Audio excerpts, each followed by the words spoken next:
Hi, I'm Abby Longstaff and I write the Fairytale Hairdresser series along with Lauren Beard, who does the illustrations. Our next book coming out is The Fairytale Hairdresser and the Sugar Plum Fairy, and it's a take on the ballet of the Nutcracker.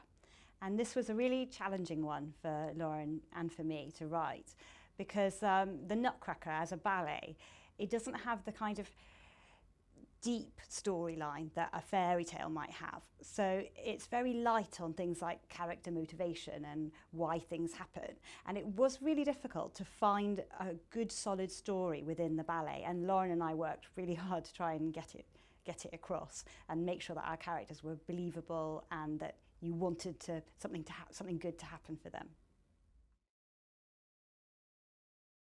Fairytale Hairdresser came out of games that I played with my younger sisters. I have 5 younger sisters. It's a bit insane in my house. There's so many of us running around doing all kinds of things. And when we were little, I'm the oldest, so I was always the bossiest. I made everyone do everything. And we used to play all kinds of fun games, like we'd play libraries or we'd play shops. And salons was one of our ones that we played. And it was funny because we weren't really that bothered about the hair. We were more bothered about like running a business, and we found that idea of like, I don't know, I think children like to be in control of their own world, running their shop or running their library, and for us it was running our salon. So we'd make like appointment cards and a little diary, and then like someone would phone up and go, have you got an appointment today at 2 o'clock? And someone else would answer the phone and go, no, you have to come at 4. And it was just all the kind of business of it. We loved it. And so when I started to make a story, I thought, well, I want to make something that children really relate to, that's based on games they play. So I thought about making a salon or a hairdresser. And then I've always had a real love of fairy tales. And for me, I just liked the idea of setting it in a fairy tale village where all the characters could interact and they could all come in and use the salon as this kind of hub of the community, and so everyone could hang out. So that's where it started, really. Kind of like a Cheers bar, but in a salon with fairy tale characters. When I was writing the books, the portrayal of girls was really important. I come from an all-girl family, there's 6 of us, and my parents were really, my mum always worked and my dad always worked, and they kind of shared a lot of the childcare, and for me that was an important part of the feeling that girls could do anything. And in some of the traditional tales, the girls are quite passive, like Sleeping Beauty. She is asleep through most of her story and just gets woken up at the end by a prince. So when I was writing it, I wanted to really bring home this message, girls can be anything, which includes if you want to be a mum and stay at home with your kids, that's fine. If you want to work and have kids, that's fine. If you don't want to have kids but you just want to work, that's fine too.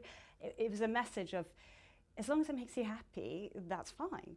So I was really careful when I was thinking through my characters to give a range of roles for women.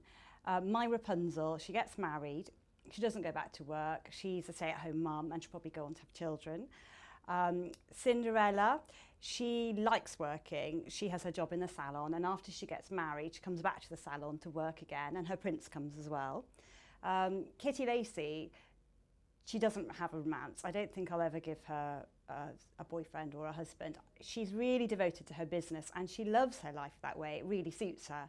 And Red Riding Hood, she's a bit of a goth girl, but there is a bit of a mystery to her that, we might find out later on.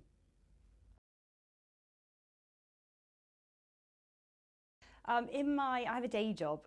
I trained as a barrister originally, and now I work for a charity that looks at policing and human rights. And in a funny way, it's had this little influence on my books. People who kind of read them regularly will notice that all my baddies go to jail, because prison is a legitimate, proportionate and fair punishment when used correctly.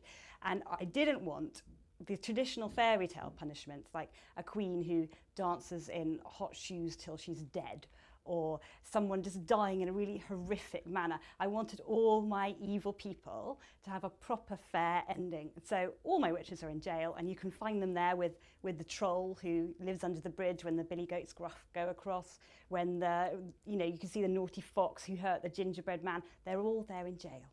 Similarly, when they've finished their time in jail, they come out again. So you'll see in one of the books, Cinderella, you see the witch from Rapunzel, and the children often do say, why isn't she in jail? And I say, well, she's had her punishment, she's done her time, and now she's back out again at the party.